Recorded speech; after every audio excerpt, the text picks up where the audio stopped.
Agenda 2030 is an historic achievement by the member states of the UN, and you should all be proud of this piece of diplomatic and statesmanlike work. It's also an invitation to collaborative action between and within nations. It highlights the interrelationships between the various facets of our societies and our lives. It gives us a dynamic tool to make collective progress towards a healthy planet and a life of dignity for all, which we need so much to see. Agenda 2030 offers a unique opportunity to rally all countries, civil society, the business community, and the academic world around the quest for a more fair and equitable world. We must not miss this historic Agenda 2030 opportunity to do the wise and to do the right thing in our own interest, in our own enlightened self-interest, and for humanity.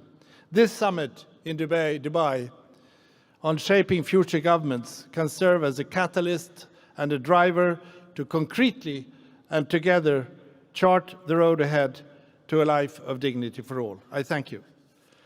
This agenda commits us to leave no one behind.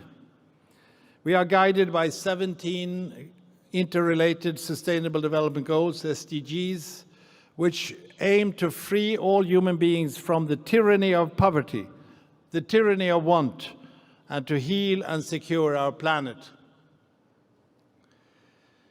The goals are strongly connected to vital sectors and themes identified by this summit so wisely: education, health, technology, labor markets, and as a thread through everything, sustainability.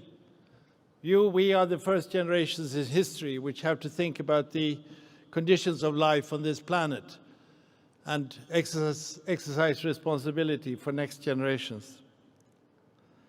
The SDGs aim to strengthen the global partnership for sustainable development and to foster peaceful, just, and inclusive societies, as we just heard from President Kagame.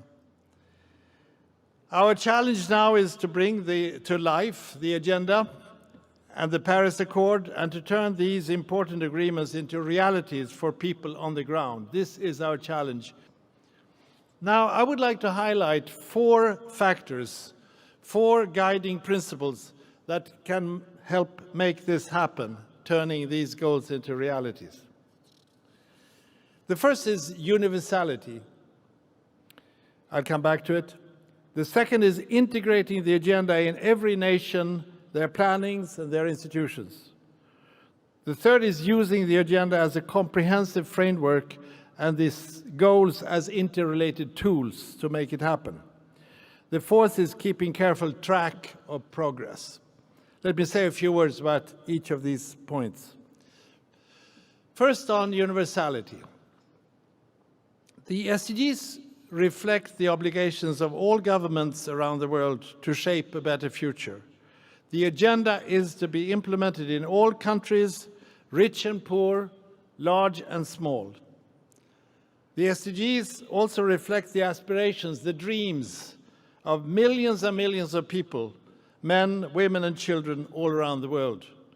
Governments are key in setting the direction and creating the conditions for the implementation of the SDGs. Government leadership can unleash social and human capital by bringing voices and ideas into play from home and abroad. There are expectations, not least from youth, to have their voices heard.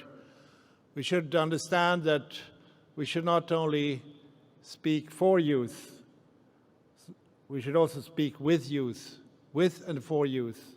And youth are both objects, but they're also subjects.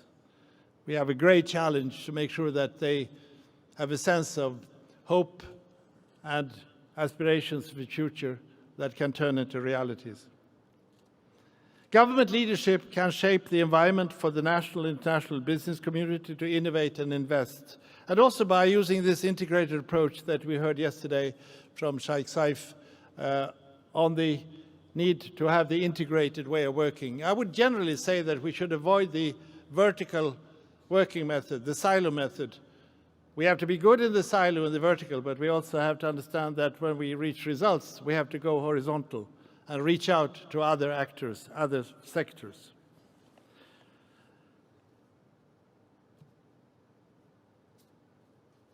Several governments, like United Arab Emirates, already are framing national strategies and planning on the basis of the SDGs. Other governments have begun this process. I urge them to vigorously continue to do so and to shape national-owned objectives and policies with the SDGs as a starting point. Innovations grounded in tradition, and as I've learned here in Dubai, for instance, this smart majlis, are excellent steps in this direction. Crowdsourcing, peer reviewing, as well as inputs and insights from citizens and consumers can help and enrich national decision-making. Third, on the SDGs being a comprehensive framework, the SDGs build bridges between peace and security, development and human rights.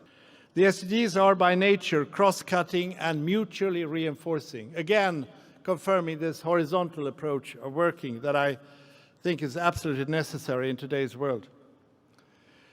The SDG agenda, therefore, calls for a whole-of-government, whole-of-society approach involving all areas and levels of government, as well as of other partners. The MDGs, for instance, they almost always related to official development assistance and relationship donors, recipients, countries. Now we reach into areas which are not part of classical development policies, like how do we develop the transport sector, the energy sector, the agriculture sector. In other words, government have to already be involved in this international effort, which at the same time is national. So the borderline between national and international is really slowly disappearing. Apart from political will and effective governance, technology can bolster the ability to strengthen institutions. Quantitative models can help create scenarios and identify future pathways. Some countries will benefit from additional capacity to use such tools. There are great opportunities here for partnership and innovation. I also see great opportunities for partnerships which build country capacities to plan, deliver, and review policies to implement the SDGs. This should be part of the strengthened global partnership. This we pledged to realize at the September summit and at the Addis Ababa Conference on Financing for Development. My fourth point concerns keeping track of progress.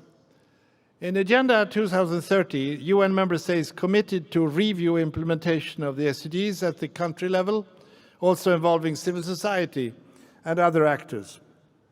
In some countries, governments have gone to legislative bodies to explain how they intend to achieve the SDGs, that the new agenda also deals with issues that were traditionally considered domestic affairs, agriculture, transport, etc. Now we are all having both a national. Some of the statistics that are the basis for our work is still not completely certain. We need to build up statistical commissions in many countries. They have to provide evidence for institutional and policy changes.